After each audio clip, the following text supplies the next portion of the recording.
विजयाचा गर्व आहे मला मी भारतीय असल्याचा, गर्व आहे मला मी भारतीय असल्याचा। मित्रांनो, हे राष्ट्र देवतांचे, हे राष्ट्र प्रेषितांचे, हा चंद्र सूर्य नांदो अखंड भारताचे।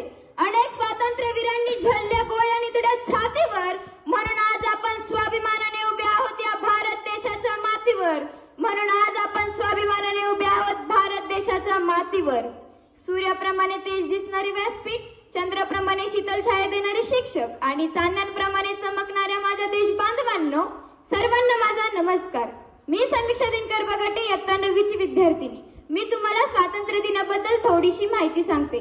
सर्वप्रथम सर्वांना स्वातंत्र्य दिनाच्या खूप खूप शुभेच्छा। मित्रांनो, आपला भारत देश स्वतंत्र झाला याचे कारण ज्यांनी आपल्या देशासाठी स्वतःचे संपूर्ण आयुष्य वेचले, वेळेप्रसंगी कार्यवासाची शिक्षा ठोकली, एवढेच नव्हे तर हसत हसत फासावर गेले, अशा या महान आत्म्यांचे जेवढे स्मरण करावे तेवढे कमीच आहे। त्यांनी दिलेल्या बलिदानाचे आपण कोणतेही मूल्य लावू शकत नाही। त्यांनी दिलेले योगदान खूप अमूल्य आहे, आपण त्याची कोणतीच किंमत ठरवू शकत नाही। त्यांनी दिलेले योगदान खूप अमूल्य आहे। एकदा भगतसिंगांच्या मागे त्यांचे वडील लागले, लग्न कर लग्न कर लग्न कर, लग्नाच्या वयात आला आहे। भगतसिंग म्हणाले, माझं लग्न कसलं करता, ज्यांचा देश पारतंत्र्यात आहे त्याला लग्न करायला सांगता तरी कसे तुम्ही? आधी मला माझ्या देशातल्या पायातली बिडी मोकळी करू द्या आणि मग माझ्या हातात बिडी घाला। फासावर जाण्याच्या काही शेवटच्या दिवशी सुखदेवांना विचारलं, मरण्यापूर्वी तुमची शेवटची इच्छा काय आहे? तर सुखदेव म्हणाले, इंग्रजांनी भारत सोडून जावा, या पलीकडे दुसरे देहच नाही। फासावर जाण्याच्या काही तासात भगतसिंगांना विचारलं, मरण्यापूर्वी तुमची शेवटची इच्छा काय आहे? भगतसिंग म्हणाले, भगतसिंग व्यायाम करत होते। जेलरने त्यांना विचारले, आता या व्यायामाचा काही उपयोग आहे का? माहिती आहे काही तासात मला जायचं आहे, परंतु हा व्यायाम खूप महत्वाचा आहे, कारण हा व्यायाम मला तुमच्या विरोधी लढण्याची शक्ती देईल। आणि भगतसिंगांनी त्यांचा व्यायाम शेवटच्या दिवशी सुद्धा सोडला नाही। साताराचे क्रांतिसिंह नाना पाटलांच्या चळवळीतील क्रांतिकारकांचा निरोप घेऊन रात्री 12-12:30 वाजता गावात आले। इंग्रजांना जाणीव झाली, माहिती कडाडली, इंग्रज पोलीस त्या क्रांतिकारकाच्या मागे लागले। रात्रीच्या किरण काळोखातून तो स्वतःच्या गावातून पळतोय, पळता पळता तो स्वतःच्या घराच्या गल्लीत आला। गल्लीत आल्यानंतर बॅटरीचा झोक त्याच्यावर पडला, शिट्ट्यांचा आवाज झाला आणि त्याने त्या भिंतीवरून आत खोलीत उडी घेतली।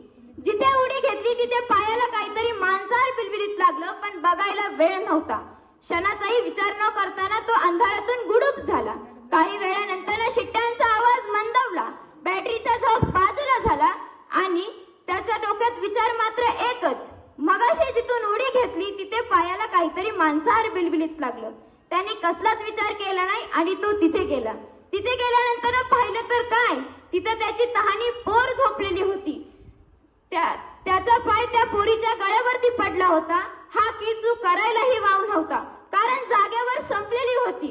बायकोच्या कंठातून आवाज आला, तो बायकोला म्हणाला, रडायचं नाही, रडायचं नाही, अभिमान बाळग, तुझी पोर देशासाठी गेली, तुझी पोर देशासाठी गेली, अभिमान बाळग। स्वतःची पोर स्वतःच्या पायाखाली गेली तरी पण देशाबद्दलचा अभिमान त्यांच्या उरात तसाच होता। बायकोला म्हणाले, आपली पोर हुतात्मय झाली, असे अनेक शूरवीर आपल्या देशासाठी होऊन गेले। आजच्या युवा पिढी ज्यांच्याकडून प्रेमाने देशाची बेरोजगारी, भ्रष्टाचारांसारखे गुन्हे जागोजागी घडत आहे, याला कायमचा आळा घालण्यासाठी आवाज उठवणे गरजेचे आहे। मी मुलगी अथवा मुलगा असा भेद मानणार नाही, असा विचार समाजातील 100% लोकांनी केला पाहिजे। पण प्रत्यक्ष असं घडत आहे का? जातीभेद, वर्णभेद, लिंगभेद, वंशभेद या पलीकडे जाऊन मानवतावाद अथवा माणुसकी हाच माझा खरा धर्म असा विचार किती जण करतात? वाहतुकीच्या नियमांचे पालन मी करेलच, पण माझ्याबरोबर मी इतरांनाही करायला लावेल असा विचार किती जण करतात? जोपर्यंत आपल्याला स्वतःच्या हक्काची जाणीव होणार नाही, स्वतःच्या हक्कांबरोबर स्वतःच्या कर्तृत्वाची जाणीव होणार नाही, तोपर्यंत सामाजिक बदल घडणार नाही।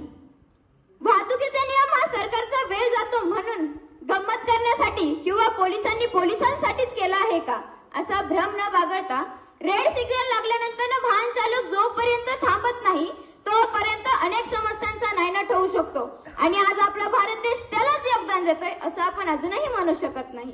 आज विज्ञान युगात वावरत असताना काही अविचारी आणि निर्दयी लोक वंशाला दिवा म्हणून मुलगाच हवा या हेतूने स्त्रीजातीच्या अर्भकाची जन्माला येण्यापूर्वीच हत्या करून टाकतात. आज शहरांप्रमाणे ग्रामीण भागात देखील असुरक्षिततेचे प्रमाण वाढले आहे. महिला असुरक्षित आहे. दिवसेंदिवस छेडछाड, बलात्कार यांसारख्या घटना घडत आहे.